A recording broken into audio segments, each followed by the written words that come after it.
నిన్నటి వరకు దావోస్లో జరిగిన వరల్డ్ ఎకనామిక్ ఫోరం సదస్సులో మన రాష్ట్ర ప్రభుత్వ బృందం అలాగే మన ముఖ్యమంత్రి చంద్రబాబు నాయుడు గారు పాల్గొని రాష్ట్రానికి పెట్టుబడులు తీసుకొస్తారని అందరూ చాలా ఆశగా ఎదురు చూశారు. లాస్ట్ ఎలక్షన్ మీకు తెలుసు, ఎలక్షన్స్ ముందు దాదాపుగా యువతకి 20 లక్షల ఉద్యోగ అవకాశాలు కల్పిస్తాను అని చాలా గొప్పగా చెప్పారు చంద్రబాబు నాయుడు. సో అందులో భాగంగానే మొదటి దఫాగా మొదటి సంవత్సరం దావోస్కి వెళ్ళారు కదా. సో రాష్ట్ర ప్రజలందరూ గర్వపడేలాగా, కూటమి నాయకులు కార్యకర్తలు గర్వపడేలాగా ఈ చంద్రబాబు నాయుడు తన అనుభవాన్ని అంతా కూడా రంగరించి కనీసం 4 లక్షల ఉద్యోగ అవకాశాలైనా కల్పించడానికి సంపద సృష్టిస్తారని సన్మానాలు సత్కారాలు అన్నిటికీ రెడీ అయిపోయి స్వాగతాలు పలకటానికి అన్ని ఏర్పాట్లు కూడా చేసుకున్నారు. కానీ చంద్రబాబు నాయుడు లోకేష్ దావోస్కి వెళ్ళి ఎన్ని కోట్లు తీసుకొచ్చారు, ఎన్ని లక్షల కోట్లు తీసుకొచ్చారు, ఎంతమందికి ఉద్యోగ అవకాశాలు కల్పించే అవకాశం ఉంది అంటే గుండు సున్నా. పక్క రాష్ట్రాల వాళ్ళు ముఖ్యంగా తెలంగాణ దాదాపుగా 1,32,000 కోట్ల పెట్టుబడుల్ని తీసుకురావడం జరిగింది. అలాగే మహారాష్ట్ర ప్రభుత్వం 15.7 లక్షల కోట్ల ఎంఓయూల్ని చేసుకోవడం జరిగింది. మరి మన రాష్ట్రంలో ఉన్న ముఖ్యమంత్రి నాకు అనుభవం ఉంది, విజన్ ఉంది, విస్తరాకుల కట్టు ఉంది అని చెప్తాడే, మరి ఎందుకు ఇంత ఘోరంగా ఈ రాష్ట్ర ప్రజలు అవమానపడే విధంగా మరి ఉత్త చేతులతో తిరిగి వస్తున్నారో నాకైతే అర్థం కావట్లేదు. దీనికైతే ఓ కారణం ఉంది. ఇది కేవలం చంద్రబాబు నాయుడు గారి పరిపాలన వల్లే ఈ రాష్ట్రానికి ఈ అవమానం జరిగింది అనటంలో ఎటువంటి సందేహం లేదు. ఎందుకంటే మీరు చూస్తే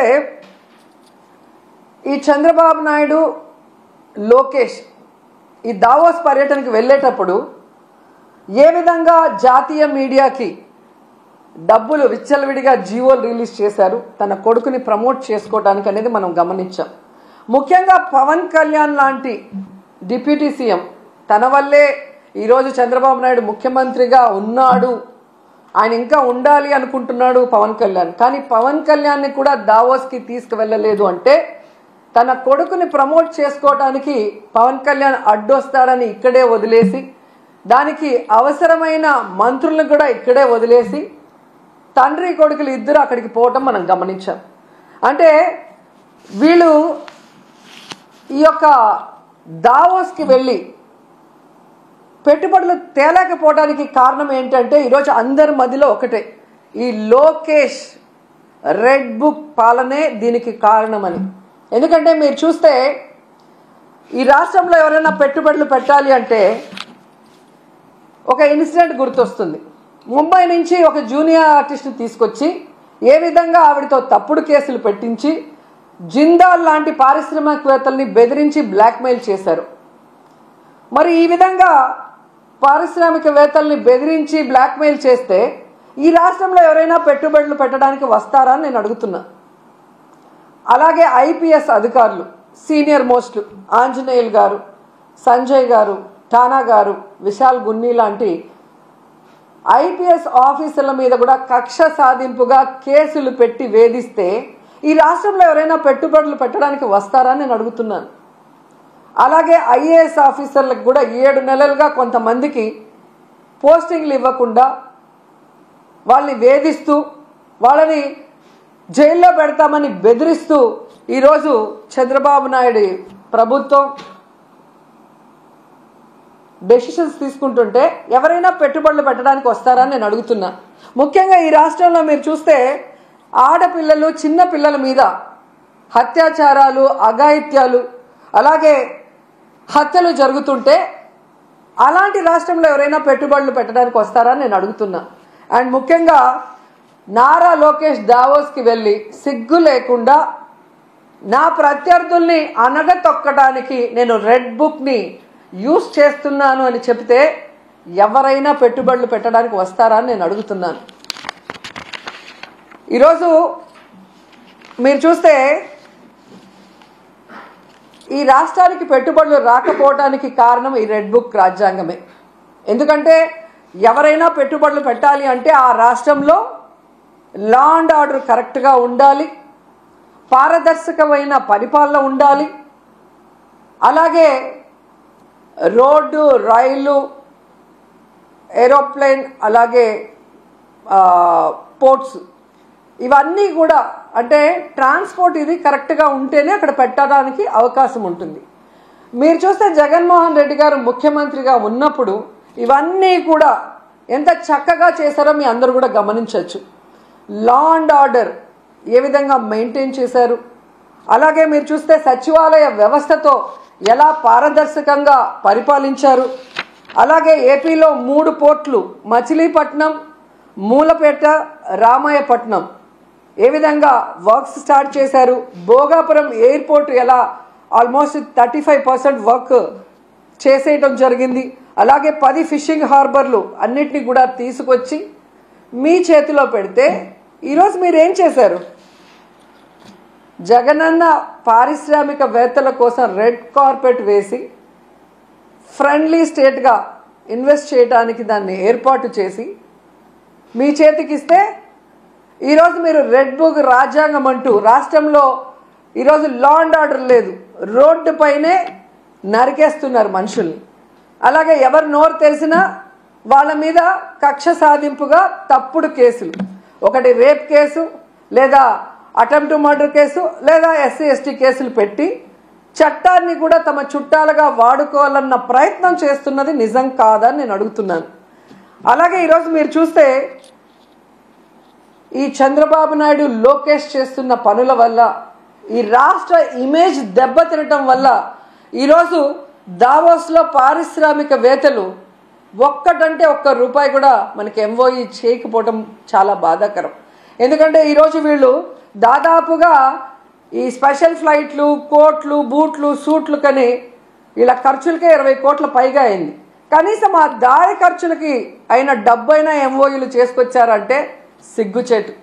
మాటలేమో ఇంత చెప్తారు కానీ పని చూస్తే జీరో. సో అందుకే అంటారు గొప్పలు చెప్పుకోవద్దయా తిప్పలు తప్పవని. కానీ చంద్రబాబు నాయుడు వినడు. ఈరోజు కేవలం తన కొడుకుని ప్రమోట్ చేసుకోవడానికే దావోస్కి వెళ్ళాడు. ఈ రాష్ట్రానికో, రాష్ట్ర ప్రజలకో, ముఖ్యంగా రాష్ట్ర యువతకో ఉపయోగపడే విధంగా ఏది చేయాలన్న ఆలోచన లేదు అనేది ఈ పర్యటనతో అందరికీ అర్థమైపోయింది. ఎందుకంటే అంత పెద్ద వేదిక మీద సీఎం చంద్రబాబు నాయుడు గారు మా రాష్ట్ర ఆర్థిక వ్యవస్థ చితికిపోయింది, చాలా పేద రాష్ట్రంగా మేము మిగిలిపోయాం అని అంత పెద్ద వేదిక మీద చెప్తే ఏ పారిశ్రామికవేత్త వచ్చి ఇన్వెస్ట్ చేస్తాడు? అసలు ఎందుకు అలాంటి మాటలు మాట్లాడాల్సి వస్తుందో నాకు అర్థం కావట్లేదు. ఎలక్షన్స్ ముందు కూడా దాదాపుగా 14 లక్షల కోట్ల అప్పు ఉందని చెప్పి అబద్ధాలు చెప్పటం, ప్రజల్ని కన్ఫ్యూజ్ చేయటం. తీరా మొన్న అసెంబ్లీలో చూస్తే బడ్జెట్ డాక్యుమెంట్స్లో 6.5 లక్షల కోట్లు మాత్రమే అప్పు ఉంది అని చెప్తారు. రాష్ట్రం విడిపోయాక నువ్వే కదా మొదట ముఖ్యమంత్రిగా 5 సంవత్సరాలు ఉన్నావు. నువ్వు ఎంత అప్పు చేసి దిగిపోయావు, 5 ఏళ్లలో మేమేం చేసామో చెప్పాలి కదా జనాలకి. కానీ బయట ఒకటి లోపల ఒకటి మాట్లాడటం. ఏదైతే ఆంధ్రప్రదేశ్లో అబద్ధాలతో, కట్టుకథలతో, పచ్చ మీడియాతో ప్రజల్ని మభ్యపెట్టారో అదే విధంగా దావోస్లో కూడా మీరు మభ్య పెట్టాలన్న ప్రయత్నం ఈరోజు పెట్టుబడిదారులు పారిపోవడానికి కారణం కాదా చంద్రబాబు నాయుడు, లోకేష్ అని నేను అడుగుతున్నా. ముఖ్యంగా జగన్ గారు ముఖ్యమంత్రిగా ఉన్నప్పుడు దావోస్కి వెళ్తే ఏ విధంగా 1,26,000 కోట్ల రూపాయలకి MOEలు చేసుకొచ్చారో మనం అందరం కూడా కళ్ళారా చూసాం. అలాగే విశాఖలో గ్లోబల్ ఇన్వెస్ట్మెంట్ సమ్మిట్ ఏర్పాటు చేసి 13.5 లక్షల కోట్ల రూపాయలకి MOEలు చేయడం మీ అందరూ కూడా గమనించారు ఈ రాష్ట్ర ప్రజలు. ఎందుకు ఇది చెప్తున్నానంటే ఈ నెలలో సాక్షాత్తు ప్రధానమంత్రి గారు శంకుస్థాపన చేసిన 1,85,000 కోట్ల గ్రీన్ ఎనర్జీ ప్రాజెక్ట్ని ఆ రోజు విశాఖ గ్లోబల్ సమ్మిట్లో జగనన్న తీసుకువచ్చిన విషయం ఈ రాష్ట్ర ప్రజలకు ఇంకా గుర్తుందని నేను అనుకుంటున్నా. అలాగే ప్రధానమంత్రి గారు శంకుస్థాపన చేసిన బల్క్ డ్రగ్ ప్రాజెక్ట్ కూడా జగనన్న ముఖ్యమంత్రిగా ఉన్నప్పుడు ఇతర రాష్ట్రాలతో పోటీ పడి తీసుకొచ్చింది. దానికి భూమిని కూడా జగనన్నే తన హయాంలో కేటాయించింది నిజం కాదా అని అడుగుతున్నా. సో జగనన్న తీసుకొచ్చినవి మీ గొప్పతనంగా ప్రధానమంత్రి గారిని పిలిపించి మొన్న హడావిడి చేశారు తప్ప మీ పరిపాలన చూసి మిమ్మల్ని చూసి ఒక్క ప్రాజెక్ట్ అయినా ఒక్క పారిశ్రామికవేత్త ఒక్క పెట్టుబడి అయినా పెట్టాడని నేను అడుగుతున్నాను. జగనన్న విశాఖలో గ్లోబల్ ఇన్వెస్ట్మెంట్ సమ్మిట్ పెడితే అదాని వచ్చారు, అంబానీ వచ్చారు, జిందాల్ గారు వచ్చారు. అది జగనన్న క్రెడిబిలిటీ, ఆయన సుపరిపాలన, ఆయన పారదర్శకమైన పరిపాలన, ఆయన ఫ్రెండ్లీ నేచర్ పారిశ్రామికవేత్తలతో, అలాగే ఈజ్ ఆఫ్ డూయింగ్తో ఏ విధంగా పారిశ్రామికవేత్తలకి అందుబాటులోకి అన్ని తీసుకొచ్చారో అందుకే వాళ్ళందరూ రావటం జరిగింది. కానీ మీరు మీ హయాంలో ఒక్కరంటే ఒక్కరు రావటానికి భయపడుతున్నారు అంటే దానికి కారణం మీ అరాచక రెడ్ బుక్ పాలన కాదా అని నేను అడుగుతున్నాను. ఈరోజు ఇన్ని మాట్లాడి వెళ్ళిన మీకు ఉత్త చేతులతో తిరిగి రావడానికి సిగ్గు లేదా అని అడుగుతున్నాను. ఏ మొహం పెట్టుకొని ప్రజలకు ఏం చెప్పాలనుకుంటున్నారు? మీకేం కొత్త కాదులేండి. పక్క రాష్ట్రాల వాళ్ళు పెట్టుబడులతో వస్తే మీరు కట్టుకథలతో వస్తారు. ఎవరి మీద తోసేద్దామా, ఏం చెప్పి తప్పించుకుందామా అన్న కార్యక్రమం మీకు తెలిసినంత బాగా ఎవరికి తెలీదు.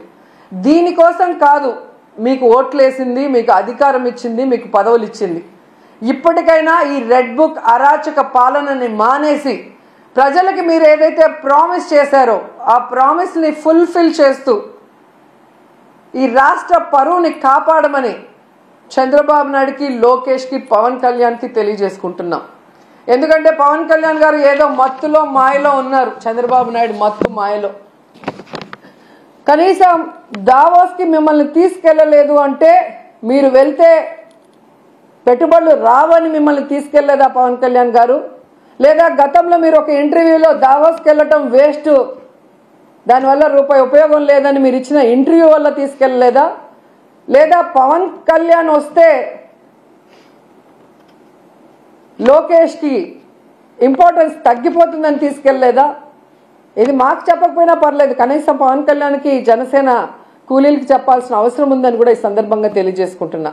ఎందుకంటే అంత పెద్ద వేదిక మీద లోకేష్ సీఎం అయితే బాగుంటుంది, డిప్యూటీ సీఎం అయితే బాగుంటుందని ఎలా భజన చేశారో ఆ భజన చూసి పారిశ్రామికవేత్తలు ఎలా అవాక్కయ్యారో కూడా అందరూ గమనించారు. సో చంద్రబాబు నాయుడు గారు మీరు వచ్చి 7 నెలల కాలం అవుతుంది. ఈ రాష్ట్ర పరువు ప్రతిష్ట దిగజార్చే విధంగా మీరు పరిపాలిస్తున్న విషయాన్ని ఇప్పటికైనా గుర్తించండి.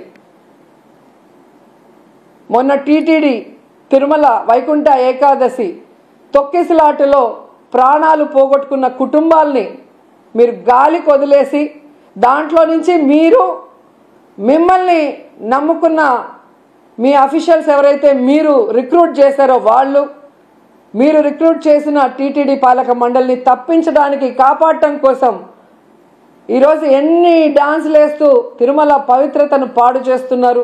లడ్డూ విషయంలో ఎలా ఈ తిరుమల పవిత్రతను పాడు చేశారు. అలాగే మహిళల మీద ఇన్ని అఘాయిత్యాలు, ఇన్ని అత్యాచారాలు, హత్యలు జరుగుతుంటే కూడా మీరు దాన్ని ఎవరి మీద నెట్టాలి, ఏ పార్టీ మీద నెట్టాలన్న ప్రయత్నం చేస్తున్నారే తప్ప వాటికి అడ్డుకట్ట వేయకపోవటం ఈ రాష్ట్ర ప్రజలందరూ కూడా గమనిస్తున్నారు. ముఖ్యంగా పవన్ కళ్యాణ్ గారు లా అండ్ ఆర్డర్ ఫెయిల్యూర్ అయింది, హోమ్ మినిస్టర్ ఫెయిల్యూర్ అయ్యారని చెప్పి అంత చెప్పిన తర్వాత కూడా ఇంతవరకు మీరు లా అండ్ ఆర్డర్ మీద దృష్టి పెట్టలేదు అంటే ఈ రాష్ట్ర ఇమేజ్ ఎంత దిగజారిపోయిందో దావోస్ పర్యటనలో మీకు ఒక్క ఎంఓయూ కూడా అవ్వకపోవటం అనేది ఇప్పటికైనా తెలుసుకొని రాష్ట్ర ప్రతిష్టని, పరువుని పెంచే విధంగా మీరు పరిపాలిస్తారని ఆశిస్తున్నాం. అలాగే ఈ రాష్ట్రంలో తప్పుడు కేసులు, ఈ రాష్ట్రంలో మీకు నచ్చని వాళ్ళ మీద ఏదో రకంగా కక్ష సాధింపు చేయాలి అంటే అది కరెక్ట్ కాదు. ఎందుకంటే ఎప్పటికీ మీరు ఉండరు. రాబోయే కాలంలో జగన్మోహన్ రెడ్డి గారు ఖచ్చితంగా ముఖ్యమంత్రి అవుతారు. ఎందుకంటే ఇప్పటికే ప్రజలు మీకు ఓటేసిన దానివల్ల వేసిన వాళ్ళు బాధపడుతున్నారు. ఈవీఎంల వల్ల మీరు గెలిచారనుకున్న వాళ్ళు మీరు దిగిపోవాలని ప్రార్థనలు చేస్తున్నారు. ఎందుకంటే మీ వల్ల పేదవాళ్ళకి ఉపయోగం లేదు, రాష్ట్రానికి ఉపయోగం లేదు, ఏ వర్గానికి కూడా ఉపయోగం లేదు. కాబట్టి ఇప్పటికైనా మీరు మీ సీనియారిటీని ఇచ్చిన మాట నిలబెట్టుకోవడంలో పెట్టండి. ఈ రాష్ట్రంలో పుట్టినందుకు 4 సార్లు ముఖ్యమంత్రిని మిమ్మల్ని చేసినందుకు ఈ రాష్ట్ర ప్రజలకు ఇచ్చిన వాగ్దానాలు నెరవేరుస్తూ ఈ రాష్ట్ర ప్రతిష్టని పెంచే విధంగా ముందుకు వెళ్ళండి.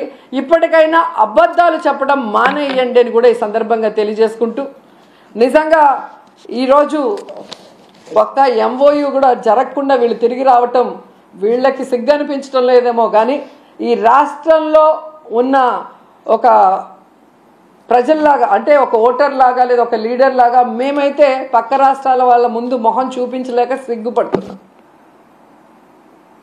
గతంలో ఎలాగైతే బాబు వస్తే జాబ్ వస్తుందన్నాడు, కేవలం వాళ్ళ బాబు లోకేష్ బాబుకే ఎమ్మెల్సీ ఇచ్చి మంత్రిని చేసుకున్నాడు. ఇప్పుడు 20 లక్షల మంది అబ్బాయిలకంతా ఉద్యోగం ఇస్తాం లేదా నిరుద్యోగ భృతి ఇస్తామన్నారు. 7 నెలలు అయింది, ఒక ఉద్యోగం లేదు, నిరుద్యోగ భృతి లేదు. మళ్ళీ వాళ్ళ కొడుకు లోకేష్ బాబుకు మాత్రమే మంత్రిగా ఉద్యోగం ఇచ్చారు. సో ఈ రాష్ట్ర ప్రజలు బాగా గమనించండి. మీకు మంచి చేసిన వాళ్ళని, మీకు మంచి చేయాలని తాపత్రయపడే వాళ్ళని ఇప్పటికైనా గుర్తించి ఇలాంటి కూటమి నాయకులు చెప్పే అబద్ధాలకి, కుట్రలకి, కుతంత్రాలకి మీరు నమ్మి బలవద్దని కూడా అందరికీ కోరుకుంటున్నాను.